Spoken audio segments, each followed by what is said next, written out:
Welcome. कैसे हैं आप सभी लोग? होप आप सब ठीक होंगे। पहला लेक्चर जो मेडिवल इंडिया का आया था उस पे मैंने आपको डिस्कस किया था मोहम्मद बिन कासम को, और साथ में मैंने आपको वहाँ पे महमूद अफ गज़नी जो है उसको भी डिस्कस किया था। और आज हम आपके साथ डिस्कस करेंगे महमूद गोरी। महमूद गोरी की अगर बात करूँ तो मैं आज आपके साथ उसको डिस्कस करूँगा। महमूद गोरी की अगर बात की जाए तो इनका रियल नेम था शहाबुद्दीन मोहम्मद बिन सैम, और महजुद्दीन महमूद गोरी इनका पूरा नाम था। तो अब क्या हुआ, थोड़ी सी कहानी यहाँ पे डिफरेंट है, याद रखिएगा। जैसे मैंने आपको पहले ही कहा कि मोहम्मद बिन कासिम साहब जो थे वो इंडिया में सिर्फ 712 में एक बार आए। उन्होंने सिर्फ एक अटैक किया और उसके बाद उन्होंने सिंध वाले एरिया को जो है मुल्तान वाले एरिया को कैप्चर किया। और बेसिकली अगर उनकी भी बात की जाए, मोहम्मद बिन कासिम की बात की जाए, तो वो भी इंटरेस्टेड नहीं थे इंडिया को कंकर करने में। और वहीं पे अगर बात करूं मैं आपके महमूद अफ गज़नी की, तो गज़नी जो आपके 1001 से लेके अप टू 1027 तक आपके टोटल 17 अटैक्स करते हैं। और उनका सिर्फ एक ही यहाँ पे आने का मतलब और मकसद था, वो चाहते थे कि जितना ज़्यादा हो सके यहाँ से वेल्थ जो है इकट्ठी की जाए और यहाँ से जो है पैसा लेके जो है अपने एम्पायर गजनी में पहुंचाया जा सके। लेकिन इसकी कहानी थोड़ी सी डिफरेंट थी, वो मैं पढ़ूंगा, आपको बताऊंगा, साथ में पढ़ाऊंगा। देखिएगा, मोहम्मद बिन सैम जो थे इनको real founder of Muslim empire in India माना जाता है। ये चीज़ याद रखिएगा, most important, he led the Muslim rule in India. कभी आपसे क्वेश्चन है कि who led Muslim rule in India, तो आपने यहाँ पे याद रखना होगा महमूद गोरी को। दूसरी चीज़ अगर याद रखिएगा, इसके बारे में जो इसका थोड़ा सा बेसिक मैं आपको बैकग्राउंड में लेके जाऊंगा, तो ये भी एक जगह थी गुर, वो आपकी अफगानिस्तान के अंदर एक जगह थी, छोटा सा एक एरिया था, वहाँ के ये रूलर थे। और ये बंदा चाहता था कि नॉर्दर्न इंडिया को, ये इंटरेस्टेड था। इसकी कहानी थोड़ी सी डिफरेंट थी मोहम्मद कासिम से और आपके महमूद अफ गज़नी से। वो लोग यहाँ पे सिर्फ अटैक करने के लिए आए। अटैक करने के बाद उन्होंने यहाँ से वेल्थ जो है इकट्ठी की, और वेल्थ इकट्ठा करने के बाद वो लोग इस इंडिया को अपने एम्पायर के साथ जोड़ना नहीं चाहते थे और ना ही अपने एम्पायर को एक्सटेंड करना चाहते थे टुवर्ड्स इंडिया। लेकिन इस बंदे की कहानी थोड़ी सी डिफरेंट थी। ये बंदा चाहता था कि जितना नॉर्थ इंडिया जो है इसको अपने एम्पायर के साथ क्या किया जाए, जोड़ा जाए। जिसके चलते इस बंदे ने पहला अटैक किया मुल्तान के ऊपर। वो ये अटैक करता है 1175 में। ये चीज़ याद रखिएगा, मोस्ट इंपॉर्टेंट है, पूछा जा सकता है कि महमूद गोरी ने, या महमूद गोरी की अगर बात करूं तो इस बंदे ने क्या किया, पहला अटैक इस पे किया। इसने पहला अटैक मुल्तान पे किया, जहां पे ये कामयाब होता है, मुल्तान को ये अपने साथ जोड़ लेता है। उसके बाद सेकंड अटैक जो है ये सिंध के ऊपर करता है 1182 में, वहां पे भी ये कामयाब होता है। और उसके बाद ये बंदा अपना थर्ड अटैक करता है पंजाब के ऊपर 1186 में भी, यहां पे भी ये कामयाब होता है। आप याद रखिएगा, ये जैसे हमारा इंडिया से फॉर एग्जांपल यहाँ पे 2 मिनट के लिए आप इसको इंडिया तस्वर करिएगा, तो ये वाला जो पोर्शन था नॉर्थ वेस्ट जिसको आज हम मानते हैं, तो ये पूरा नॉर्थ वेस्ट स्पेशली जो आज की डेट में पाकिस्तान वाला एरिया है, इस पूरे एरिया को इस महमूद गोरी ने 1186 तक कैप्चर कर लिया था।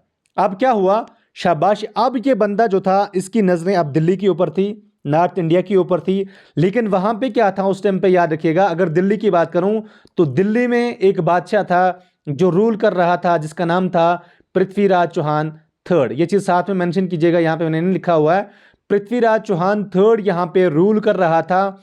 ये यूं कहें कि एक इंपॉर्टेंट बंदा था, एक इंपॉर्टेंट फिगर थी। अब महमूद गोरी ने पंजाब, अब इसने अपना हेडक्वार्टर जो है वो पंजाब में बनाया हुआ था। अब जब ये पंजाब जो आज की डेट में पाकिस्तान लाहौर वाला एरिया है, वहां से जब ये अपनी आंखें दिल्ली की ओर करता है, तो जब ये दिल्ली की ओर बढ़ता है, उससे पहले ही पृथ्वीराज चौहान को जो है इसकी खबर लग चुकी थी कि ये बंदा दिल्ली के ऊपर अटैक करेगा। पृथ्वीराज चौहान ने अपने छोटे मोटे जो बाकी के साथी की जो लोग थे, जैसे से फॉर एग्जांपल हम कहें कि उसने कुछ छोटे मोटे राजपूत किंग्स की हेल्प लेके क्या काम किया, ये एडवांस जो है दिल्ली से पंजाब की तरफ मूव करता है। और इन दो की आपस में भीड़ होती है, कहाँ पे, बैटल ऑफ तेहरान जो आपके हरियाणा के अंदर है। कब होती है, 1191 में। इंपॉर्टेंट पॉइंट है, याद रखिएगा कि फर्स्ट बैटल ऑफ तेहरान होती है कब, कहां पे, आपकी 1191 में होती है, जहां पे आपका जो गोरी होता है, गोरी को पृथ्वीराज चौहान जो है हरा देते हैं। दैट मीन्स कि गोरी ने क्या काम किया था, छोटे मोटे और भी बहुत सारे आपके जैसे हम यूं कहें कि राजपूत किंग्स थे, उन लोगों का इसने सपोर्ट लिया और उनके सपोर्ट लेके इस बंदे ने क्या काम किया, इसने इसको हरा दिया, किसको, गौरी को हरा दिया। लेकिन गौरी भी बंदा इतना स्ट्रांग और पावरफुल बंदा था, ये बंदा कभी भी अपनी हार को और जिस भी काम के लिए ये निकल पड़ता था, जब तक उस काम को हासिल नहीं करता था तो तब तक ये वापस नहीं जाता था। इसके चलते गौरी ने क्या किया, ये वापस कहाँ पे आता है, पंजाब आता है, और पंजाब में एक ही साल यानी 1191 में पहली होती है और 1192 में सेकंड बैटल ऑफ तिरान होती है, जहां पे ये बंदा पंजाब वापस जाके अपने जो सोल्जर्स होते हैं उनको वापस से जो है उनको रीएक्टिवेट करता है, उनको जो है रिलीजन के नाम पे एक रिलीजियस खुतबा देता है और फिर वो लोग जो हैं वापस आते हैं तिरान में। एक बार फिर पृथ्वीराज चौहान थर्ड और आपके महमूद गौरी के बीच में लड़ाई होती है, जहां पे गौरी साहब जो हैं पृथ्वीराज चौहान को हरा देते हैं। इंपॉर्टेंट पॉइंट है, अब ये बैटल जो है सेकंड बैटल ऑफ तिरान जो है ये हिस्ट्री के अंदर एक लैंडमार्क है। अब क्यों लैंडमार्क है, because it led the foundation of Muslim rule India. ये पॉइंट याद रखिएगा, मोस्ट इंपॉर्टेंट है, मोस्ट इंपॉर्टेंट है second battle of Tarain. Second battle of Tarain में क्या होता है बच्चों कि जहां पे आपके महमूद गौरी हैं वो पृथ्वीराज चौहान को हरा देते हैं और हराने के बाद ये बंदा क्या काम करता है, ये बंदा मुस्लिम रूल का जो है फाउंडेशन डालता है इंडिया के अंदर। कभी आपसे पूछा जाए which battle led the foundation of Muslim rule in India, you may answer that question, that battle of Tarain led the foundation of Muslim rule in India. अब ये बैटल कब हुई थी, 1192 में हुई थी। दूसरी चीज क्या हुई इस बैटल से कि इस बंदे ने कैप्चर किया दिल्ली को और मुस्लिम रूल का, मैंने आपको पहले ही कह दिया, दिल्ली और अजमेर को कैप्चर करने के बाद इसने यहां पे अपना रूल किया। उसके बाद क्या हुआ, उसके बाद एक और इंपॉर्टेंट बैटल होती है जिस बैटल को हम कहते हैं बैटल ऑफ चंदनावार या चंदनवार, जो भी आपको अच्छा लगे। इस बार क्या होता है कि अब ये बंदा पृथ्वीराज चौहान कहां की तरफ चलता है, ईस्ट की तरफ चलता है। जब ईस्ट की तरफ चलता है तो ईस्ट में एक बैटल होता है, एक कन्नौज का एक रूलर होता है जिसका नाम होता है जयचंद्र। जयचंद्र ने सेकंड बैटल ऑफ तिरान में क्या काम किया था, गौरी की हेल्प की थी। ये पॉइंट भी याद रखिएगा, कभी आपसे पूछा जाए कि सेकंड बैटल ऑफ तिरान में गौरी की हेल्प किसने की थी, जयचंद्र ने की थी, जो उस टाइम पे रूलर ऑफ कन्नौज था। लेकिन इसने क्या किया, 1192 में जब इसको हराया, दिल्ली और अजमेर को कैप्चर किया, अब ये बंदा कहां की तरफ बढ़ा, कन्नौज में, और इसका सामना होता है जयचंद्र के साथ, जो आपकी 1194 में होती है। और 1194 में जो आपके गौरी होते हैं ये भी हरा देते हैं किसको, जयचंद्र को। दैट मीन्स कि अब इसके अंडर जो है पूरा आपका क्या आ जाता है, नॉर्थ वाला इंडिया जो है पूरा आ जाता है। यहां तक ये सारी चीजें याद रहेगी, शाबाश, किसी भी बंदे को कोई डाउट यहां तक। अब क्या हुआ बच्चों, देखिएगा, अब जब पहली बैटल ऑफ तिरान होती है उसमें यह हारता है, सेकंड बैटल ऑफ तिरान में ये बंदा जो है जीतता है, जिसके चलते ये बंदा अजमेर और दिल्ली के ऊपर अपनी बादशाह जो है काम हम यूं कह सकते हैं कि उनको अपने अंडर लेता है और उनका बादशाह बनता है। और उसके बाद ये वेस्ट की तरफ निकलता है और कन्नौज वाले एरिया को भी जो है अपने कैप्चर में करता है।